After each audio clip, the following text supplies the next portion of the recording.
Welcome back students to this second part of the video on George Orwell's essay Down the Mine. Yesterday I have told you about the syllabus of paper 7th and have also given a brief introduction of this essay. Today we'll talk about and discuss the views of George Orwell about the coal miners' life and their working conditions. The main ideas which he discussed in his essay are modern civilization and importance of coal and coal miners. Then he tells about the best time to visit a mine. Then risky and difficult job of a coal miner. Tough and hardworking workers, they are like superhumans. Then entering a coal mine, the underground processes, crawling business, cutting, blasting and extraction of coal, the coal miners' universe, their world, the kind of life they lead, their working conditions which are torturous and painful, they are underpaid, underfed and poor, and finally he also tells about the return journey. So let's begin with the discussion. The first sentence of the essay, I quote, "Our civilization, based Chesterton, is founded on coal more completely than one realizes until one stops to think about it."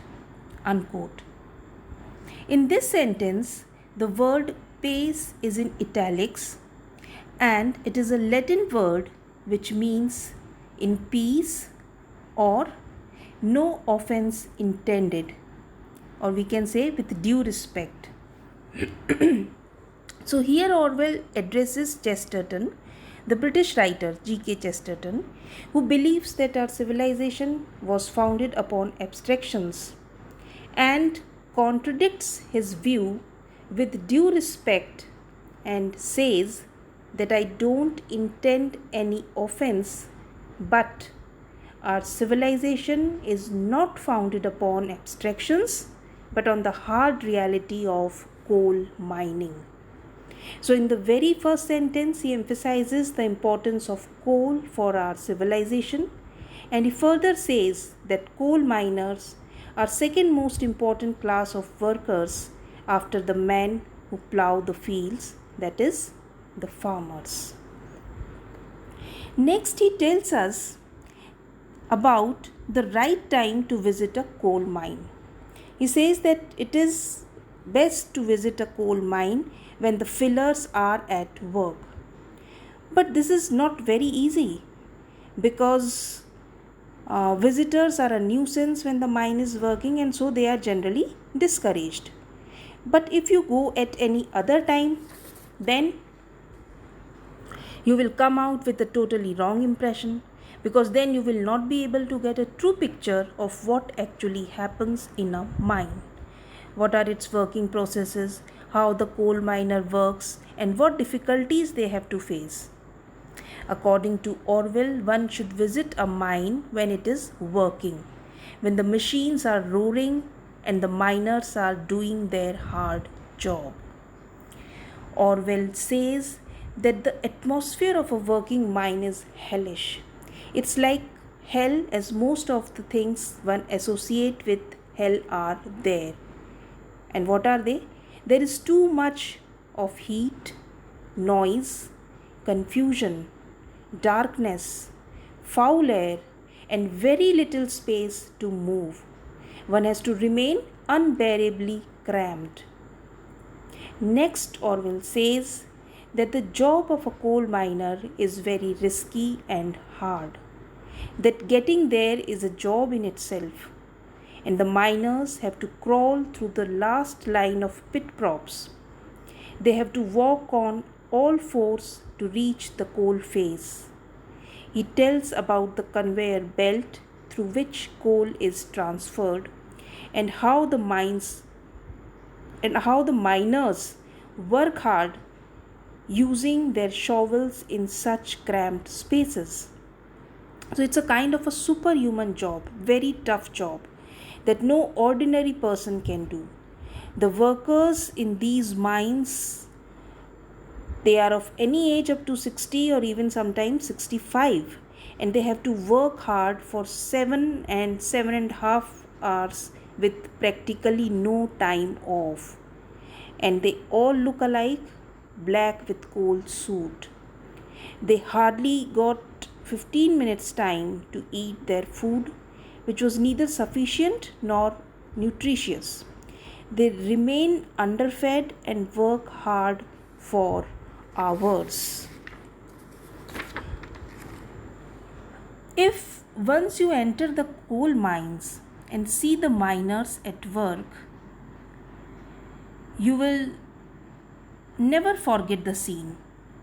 The line of bowed kneeling figures, sooty black all over, driving their huge shovels under the coal with stupendous force and speed. They were working together, and it seems that they all look alike, and we are unable to means we cannot say of what age they are. They all look very old, and they are not physically fit in that sense, though they are very hard working. Then Orwell explains how one enters a mine, because entering a mine is not an easy process. One goes down in an overpacked cage and has to travel immense horizontal distances underground. Then next they have to walk under the low ceilings. They have to avoid the pit props and beams, and if a person is tall, then the journey becomes more difficult, because to walk stoopingly is very difficult, especially when the roof is hardly 4 feet or sometimes even less. After half a mile, it turns into an unbearable agony for one to walk stoopingly. One wonders whether one will ever get to the end, and still more how one will return. The speed grows slower and slower, and one has to crawl under succession of beams. So a miner has to crawl to and fro in a mine, and this is very tiring and very difficult. And this he has to do in addition to the 7.5 hours of his work. Okay, when we think of the coal mine, we think of depth, heat, darkness, blackening figures, then cutting at walls of coal, but we never think of those miles of creeping and crawling to and fro. And this crawling is not technical work, and the miner is not paid for it. And sometimes it takes 1 hour, and sometimes even more than that, even 2 and 3 hours also. But the miners are accustomed to it. Still, it is really very difficult work, and Orwell has all his sympathy for these miners. Then he next tells about the underground processes. He says that coal lies in thin seams between enormous layers of rock.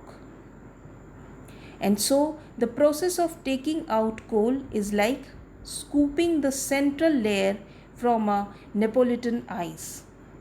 He says that in old days the miners used to cut straight into the coal with pick and crowbar, and this is a very slow job.